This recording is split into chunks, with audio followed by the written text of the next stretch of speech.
Welcome back to another episode. I'm Professor David Holden. I'm a military historian and a veteran. All these views are my own and in no way represent the U.S. Army or the federal government.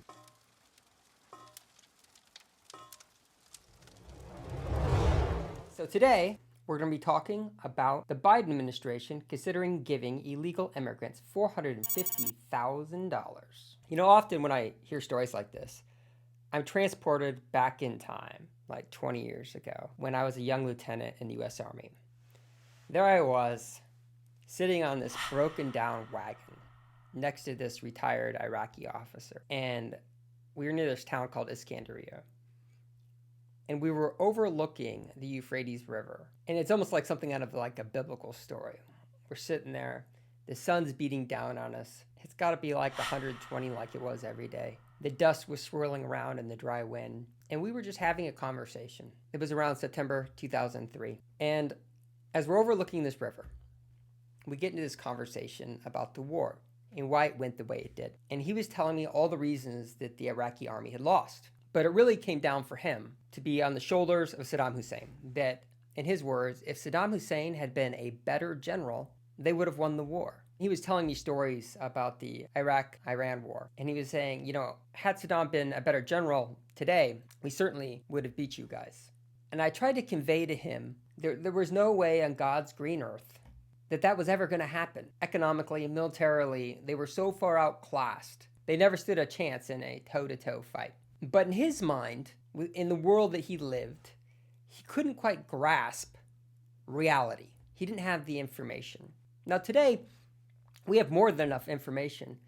But so often when I hear stories about this one, Biden wanting to give 450,000 illegals, I'm reminded of that conversation with that retired Iraqi officer, thinking, what world is it that the left inhabits? In what reality is it that the left inhabits that they think that this is a good idea, that this somehow makes sense? Because it doesn't. Money is finite. You can't just spend it everywhere. As are cultural values and institutions and laws and order, that you can't just do away with all that stuff. That stuff matters to a country. And even Obama, as you hear in this clip. Immigration is tough. It always has been. Because on the one hand, I think we are naturally a people that wants to help others. At the same time, we're a nation state. We have borders. The idea that we can just have open borders is something that I think, as a practical matter, is unsustainable. Addresses that you can't just have open borders. That we are a state, and nation states have boundaries, and those boundaries are good.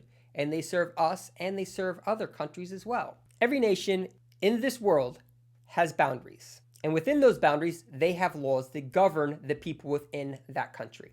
When you enter into another country, you become bound by the laws of that country. That's not unique to the United States. That's everywhere that you go. The Biden administration would like you to think that how we're treating illegals entering illegally into our country is somehow unique to the United States. And it's not whatsoever. What's happening is people coming from Mexico, Central America, and South America are entering the United States illegally. They are then arrested, and they are separated from their child. That's not unique. That's pretty common. If you and I were to go down to a bank and rob the bank, guess what? We're arrested, and we're separated from our kids. That's actually kind of the humane thing to do because you wouldn't want your kids following you to jail. That would be kind of inhumane and ridiculous and crazy. So they're violating our national sovereignty, entering this country illegally. They are then arrested and separated from their child. Then they go before an immigration judge, and the immigration judge passes sentence, sends them back to their country. In doing so, he then asks, would you like your child to accompany you or stay here in the United States?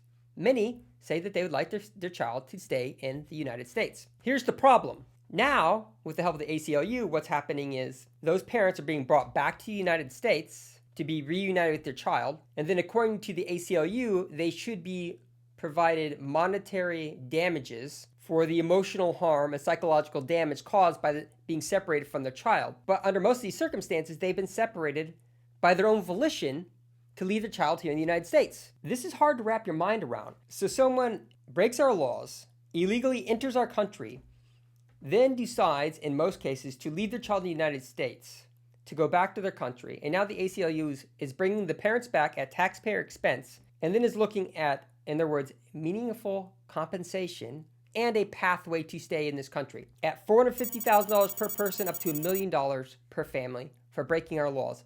In what world does that make sense? In fact, if you're looking at compensation, the average annual income of someone living in Mexico is about $3,000 US per year. See here, I pulled it from their website. So if you're looking at compensation, even if you paid $6,000 per family, that's 2 years of salary for illegally entering our country. Let me put this in perspective, because I've been paid money by the federal government for wounds received in Iraq.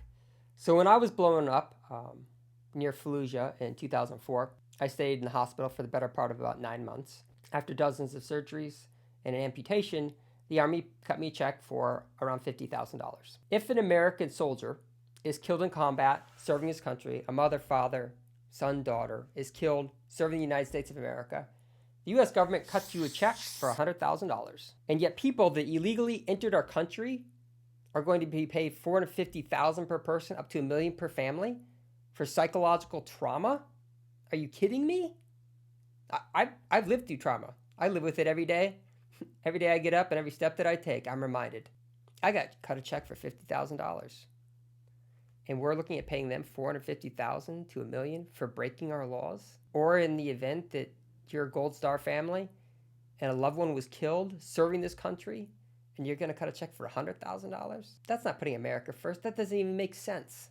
That is unacceptable. The Wall Street Journal broke the story, and a Fox News journalist asked the president, and as you can see here in this video, this ought to be good. I think so too. About the way forward, Mr. President, as you were leaving for your overseas trip, there were reports that were surfacing that your administration is planning to pay illegal immigrants who are separated from their families at the border up to $450,000 each, possibly $1 million per family.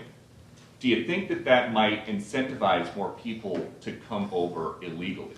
If you guys keep sending that garbage out, yeah, but it's not true. So this is a garbage report? Yeah. Okay. So $450,000 per person. Is that what you're saying? That was separated from a family member at the border under the last administration. That's not going to happen. Okay. well, that's garbage. You guys just making stuff up. Then he comes back a few days later with this manufactured anger. You said last week that this report about migrant families at the border getting payments was garbage. No, I didn't say that. Let's get it straight. Now, here's the thing. Sure. If, in fact, because of the outrageous behavior of the last administration, you coming across the border, whether it was legal or illegal, and you lost your child, it's gone. You deserve some kind of compensation, no matter what the circumstance. You separated people from their families, and they deserve money.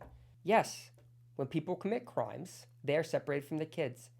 That's not just illegal immigrants, that's everybody. According to the Washington Post, in 2021, there are roughly 5,000 encounters at the border every day of people trying to enter this country illegally. At this point, roughly 1.7 million people have been arrested at the border trying to enter this country illegally.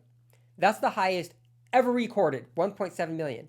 Here's the thing though, only about 68% are actually apprehended, which means, 32%, roughly, I don't know, off the top of my head, 400,000 or 500,000 into the country illegally are not caught. So you're looking at 2.3 million people entering this country with 400,000 to 500,000 not being caught? This is a massive problem, but it's largely been driven by Biden's policies. And whether explicitly or implicitly, people south of the border seem to think that America's open for business. If you show up, you'll get in. And are they wrong? Because we're only returning roughly about 50% of the people that are apprehended back across the border. The rest are being allowed to stay in the United States. You've probably heard on the news that people, federal flights at night, landing in Florida, offloading illegals. So if you enter this country with your family, there's a good chance that you get to stay. You get to cut ahead of everyone who's doing it legally. You get to enter the United States and you get to stay.